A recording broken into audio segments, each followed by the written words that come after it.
Hey guys, welcome back. So this is basically part 2 of Trying to Rich Girlfriend. So clearly I posted part 1, but this one's just going to be a little different. This is just going to be a summary of like what I read, because I feel like the first part was just a little bit too long and I don't think you guys really enjoyed it. So this one is just going to be a little summary of what I've learned and my thoughts about it. So I finished the whole book. So I read part 2 and part 3 after vlogging the first vlog, and I just feel like I mean things were, how do I explain this? Things were tied in a neat little ribbon at the end. Like, you understand why everything was the way that it was in this book.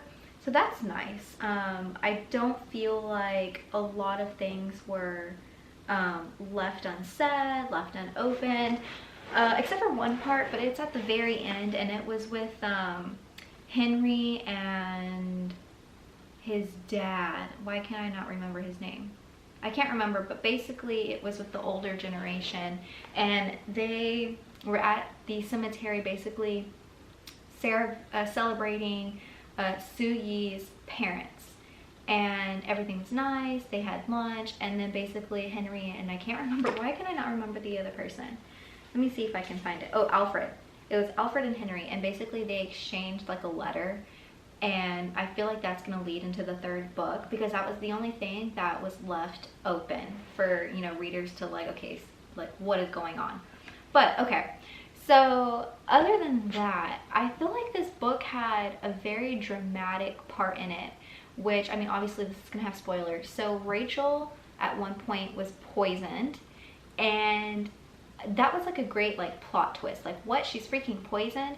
But then I just feel like it was for a very, very, very dumb reason. Like, it didn't have to be in the book, and it was basically because Colette. So Colette is Carlton, which is her brother, like his best friend with benefits. Like, she's super wealthy. She's been very generous, part 2 and part 3, to Rachel and Nick. You know, they took her to Paris on a shopping spree. You know, they wined and dined her because, you know, the whole time Carlton's parents did not want to, basically, well, okay, I'll take that back. His mom didn't want to be anywhere near Rachel because she considered her the bastard child. And then her dad was just basically saving face and being a coward, and wasn't really involved in the book at all. Like, he apparently was always on business, but you know, it's just like whole drama.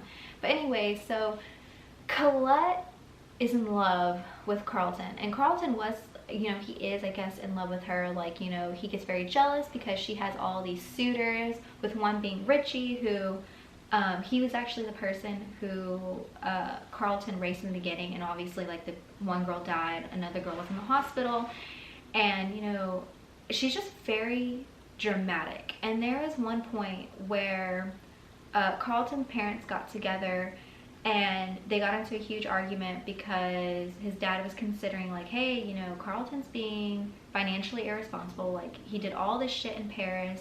You know, he almost lost his life in London, like, racing. Like, I really think that maybe I might put Rachel, like, in my will to basically run the company, because she seems stable, and she's a, you know, she's a professor of economics. Like, she's highly regarded. And the mother lost it. Like, she, like, Mrs. Bao was just like, no, like, how fucking dare you say that? Like, Carlton is our prize and possession. Like, Rachel just came on the scene like 2 seconds ago. And all of this was actually overheard by Colette's assistant.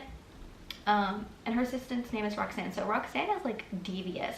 She left a cell phone at the table because they were both there during the argument, or like almost during the argument. And Roxanne left Colette's phone there on record. So when she got the phone back, like, she clearly heard everything. And she obviously told Colette. Colette was like in tears because she was like, oh my god, it's all my fault. Like, Carlton's basically gonna lose all of his money, or at least part of his money, and Rachel's gonna come on the scene. She's like, I fucking hate Rachel. You know, I wish she would just like go away. And so Roxanne took that literally and poisoned her while she was on a trip with her friend Peaklin, which we all know, who from the first book, who's like super funny. And they were actually on like a miniature vacation.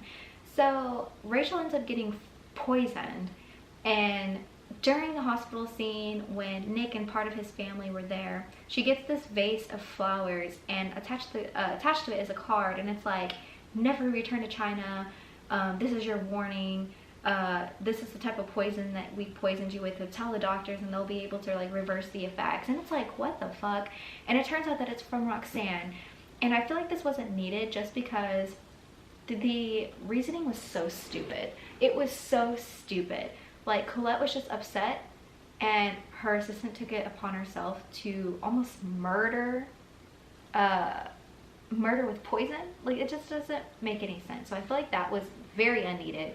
But I guess the author, you know, Kevin, I guess he wanted to get Colette out of the picture for the third book, I'm guessing, because obviously she's batshit crazy. But I feel like it could have been done differently. And there's another part, which again, this ties into it, like this shouldn't have happened anyways, where Colette was trying to get a hold of Rachel the entire time. And, you know, Rachel's like goody good two shoes.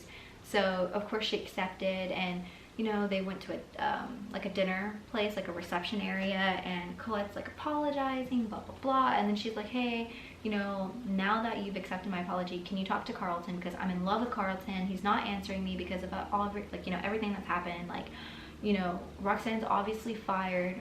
And Rachel's like, no, like, it's not my business to meddle into your relationship. And she lost it. Like, Colette was like, you know what, Roxanne was right about you. You're just like a gold digging whore who wants all this money, and you don't care about Carlton.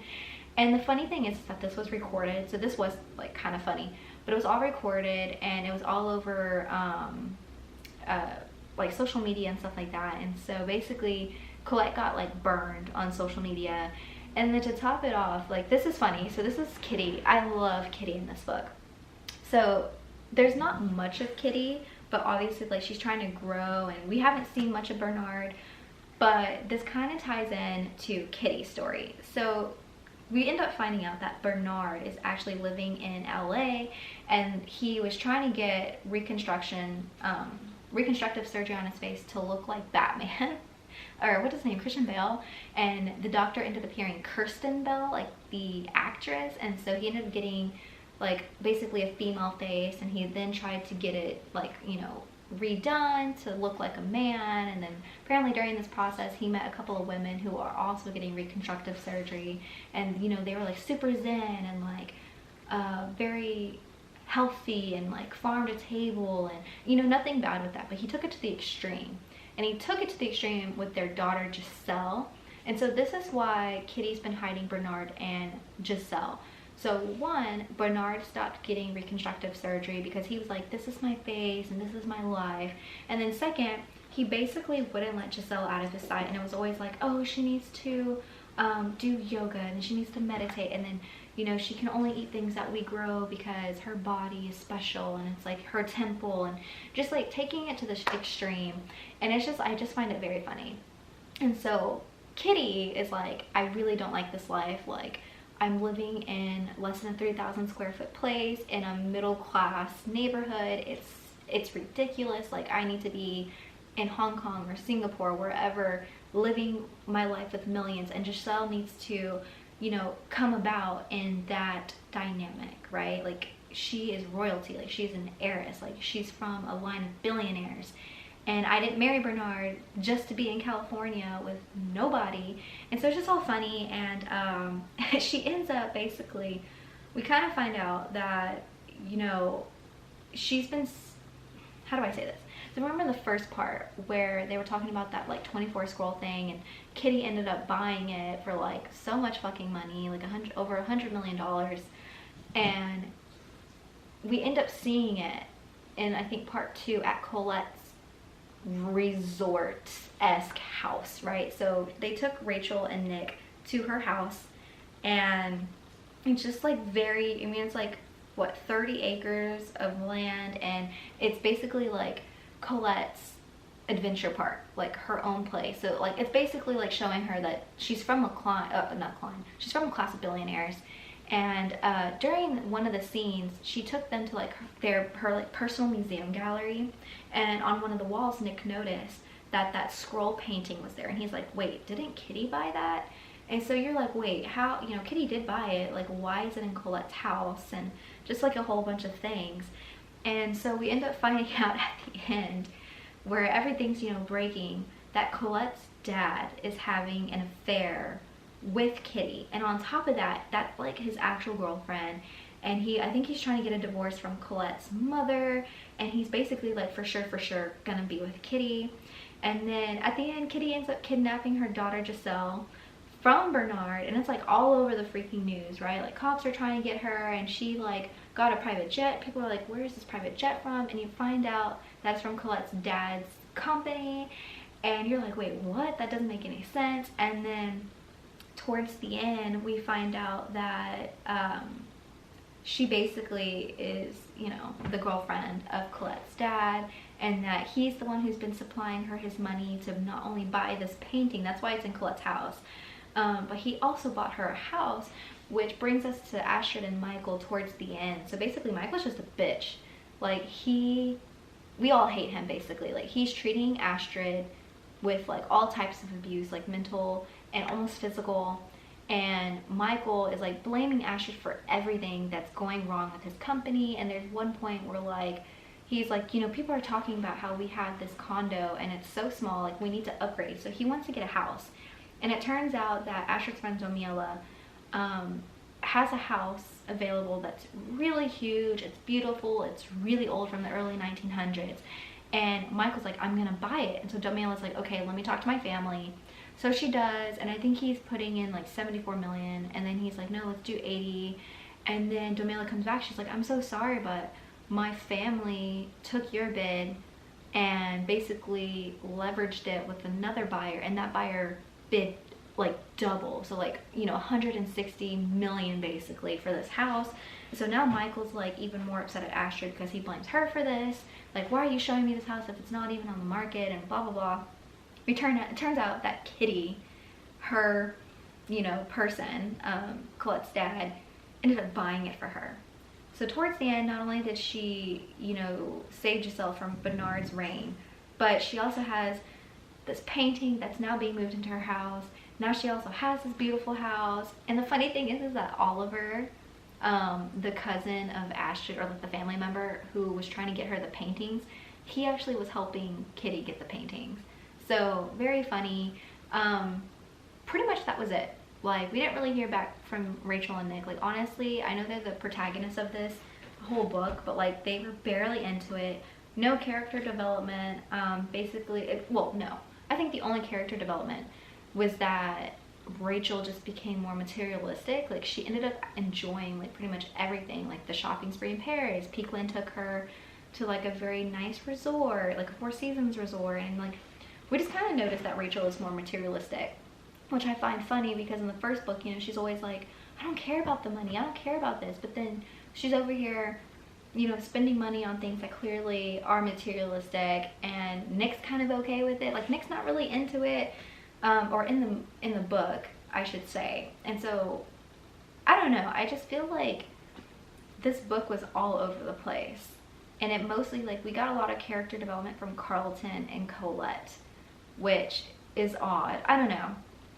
I mean, I rated this, you know, I think 5 stars on Goodreads, but I only rated it like that because I love the banter, I love the humor, I love the publications that were like little snippets of chapters in here. I did like the shopping spree in Paris because I love all the name dropping of brands. I didn't like Astrid and Michael's story. I just felt like it was completely pointless after the first book, and I just feel like Michael became so aggressive, and they talked about it like, oh, Michael was never like this, but I feel like Kevin took it to the extreme. Like, Michael was one way and now he's completely the opposite. Like, he's a complete a-hole now when he has money.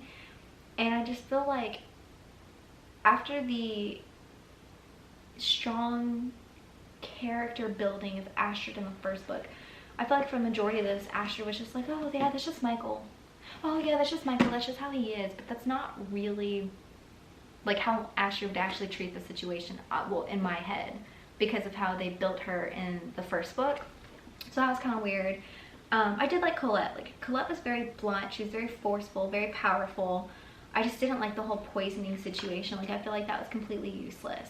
So yeah, that was this book. I know this is much shorter than the first one, but I just feel like nothing really happened. The part 2 and part 3, that was very just like dramatic as the first book.